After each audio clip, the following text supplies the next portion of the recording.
नर्मदे हर नर्मदे रामकृष्ण हरि। रामकृष्ण हरि। आज हम बाबा है यहाँ से, बाबा नर्मदे हर। नर्मदे हर बाबा। तो आज हम कनेरी गांव से निकले। कनेरी गांव से जब निकले तो टाकिन घाट पे मैया का बहुत सुंदर दर्शन होता है जी। मुख्य रास्ते से भी बहुत ही अच्छी जी मैया दिखाई देती है जी। और उसके बाद टाकिन से हम पिछला गांव कौन सा है? पटपरा है। पटपरा। पटपरा है और उसके आगे रामपुरी। रामपुरी। तो रामपुरी से मालपुर जाने को एक रास्ता है शॉर्टकट का। जी हाँ, सीधा रास्ता है। जी सीधा रास्ता। एक जो रास्ता है वो पक्का है, वो दूर से है और ये सीधा रास्ते से हम आ गए। तो ये बिल्कुल यहाँ झाड़ी में रुक गए क्योंकि हमें आगे जाने के लिए दिक्कत आ रही थी जी। और जब ऐसा लगा कि कहाँ जाएंगे तभी ये बाबा हमसे आए मिले। तो हम बाबा से जानेंगे इन रास्तों के बारे में। वो भी मैया जी की सेवा में ही है। तो नर्मदे हर बाबा। नर्मदे हर। आपका थोड़ा सा परिचय बाबा दीजिए। मेरा नाम है कृष्णा सिंह प्रस्ती। हाँ, और रामपुरी से है। और इस जंगल में क्या कर रहे थे आप बाबा? जंगल में मैं हर्रा बीन रहा था। हर्रा? जी। क्या उसका उपयोग क्या होता है, क्या उपयोग में आता है? उसको उसमें दवा भी बनता है। हाँ। खांसी हुआ। हाँ। और बहुत से ऐसी बीमारियों में काम आता है वो। हाँ हाँ हाँ हाँ। एक साथ उसको बेचती भी है, तो बेच करके हम लोग पैसा का कितना कैसे किलो बेचता है, बेचा जाता है उसे? वो लगभग 12 से 15 किलो ग्राम के हिसाब से रुपए की। 12 से 12-15 ऐसे ही बिकता है वो। 12 रुपये? जी हाँ, किलोग्राम। जी। अरे, और कितना होता है दिन में? अब मिल जाता है कभी तो अंदाजे 10 किलो, 20-25 किलो। हाँ हाँ। तो एक 200-250 रुपये, जी। 300 रुपये ज़्यादा से ज़्यादा यहाँ मिलता है। जी। तो ये बहुत ही दुर्गम भाग है, प्रदेश है यहाँ। जो है ये ऐसे जंगल में कुछ जो बीज होते हैं, औषधि होते हैं, वो लाने का, बेचने का और उससे अपना जो रोज़मर्रा का ज़िंदगी है वो जीने का, रोज़ का जो भी खर्चा आता है वो निकालने का। जी हाँ।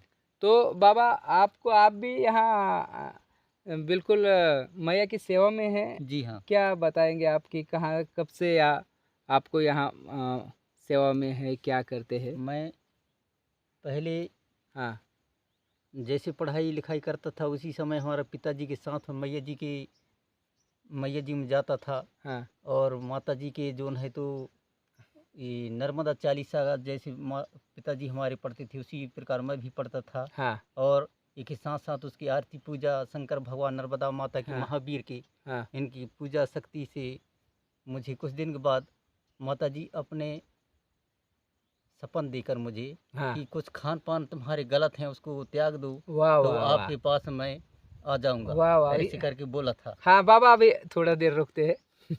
ये बहुत अच्छी बात कही आपने जी कि जब भी भगवान अपने पास आता है तो अगर मुंह में कुछ हो, खान पान गलत हो, हाँ, तो वो तो आएगा जी नहीं।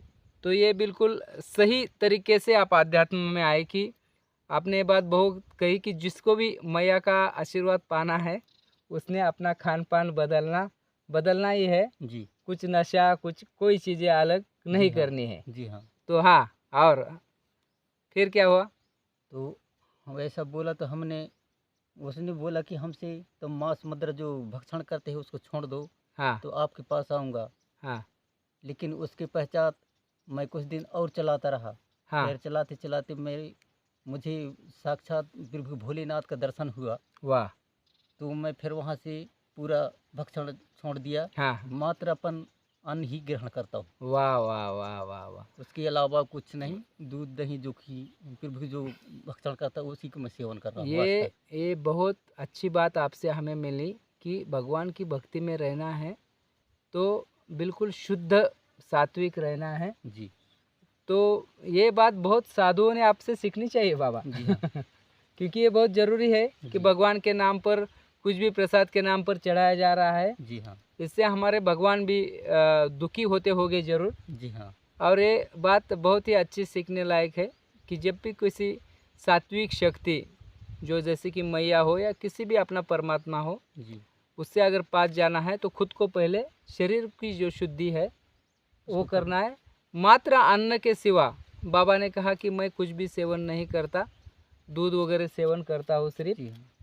तो बाबा आप ये बहुत ही अच्छा बात बोले, खासकर अगर जैसे कि हम जैसे परिक्रमावासी जी, जब परिक्रमा करके यही आपसे यह बात ले गए जी, तो भी हमारी परिक्रमा पूर्ण होगी या फिर कुछ बदल होगा अध्यात्म में। जी हाँ। कि कोई भी माँ का भक्त है, जो मैया का भक्त है, जी, वो अगर किसी ने भी देखा तो वो कहेंगे हाँ ये ठीक बंदा है, जी, या मैया का प्यारा भक्त वो बन जाएगा। जी।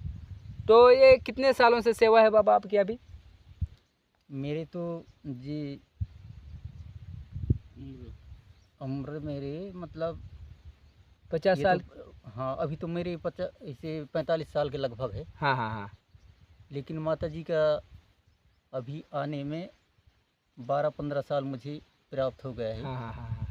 और माता जी के आने से मेरे पास हाँ कोई की बीमारी जो है, हाँ कोई बाल गोपाल परेशानी में, हाँ। उसकी दुख भी थोड़ा सा दूर हुआ है पहले। अरे वाह वाह। फिर इसके पश्चात मुझे कोई दुश्मन ने मतलब बिगाड़ दिया हाँ हाँ हाँ ना, हाँ इसके पश्चात मुझे कोई समझ में नहीं आ रहा है, किसी की दूध उठा के दे देता हूँ हाँ। उसके नाम से, तो वह ठीक हो जाता है। वाह वाह वाह वाह वाह। इतना तो मैं माता की कृपा है कृपा है उसमें। तो मेरी नहीं, माता की कृपा है, उसी के दया दृष्टि है, उसकी बड़ाई हम क्या करें। बड़ा बहुत बाबा का बड़ा मन है कि बाबा ने कहा कि मैं पहले मांस मदिरा भी खाता था, लेकिन अभी मैं बिल्कुल पिछले 15-16 साल से। जी हाँ।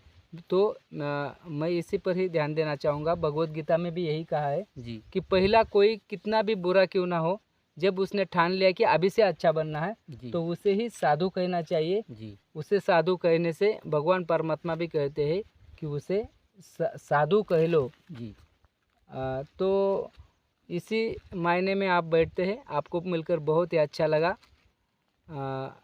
वो भगवत गीता का श्लोक भी मैं कहना चाहूँगा। अपि चेत्सु दुराचारो भजते माम नन्हे भाग, साधु रेवस मंतव्य सम्यक व्यवस्थितो ही सह। मतलब पहले वो कितना भी दुराचारी हो, लेकिन उसने अगर बदलने की ठान ली जी, और उसी क्षण से वो फिर उसी मार्ग पर नहीं गया, जी, अच्छे मार्ग पर गया, तो उसे साधु कह दो। सही मात्रा में भगवत गीता के इस श्लोक का आप जवाब है। तो मैं आपको फिर से एक बार नमन करता हूँ और बहुत अच्छा लगा आपसे मिलके। नर्मदे हर। नर्मदे।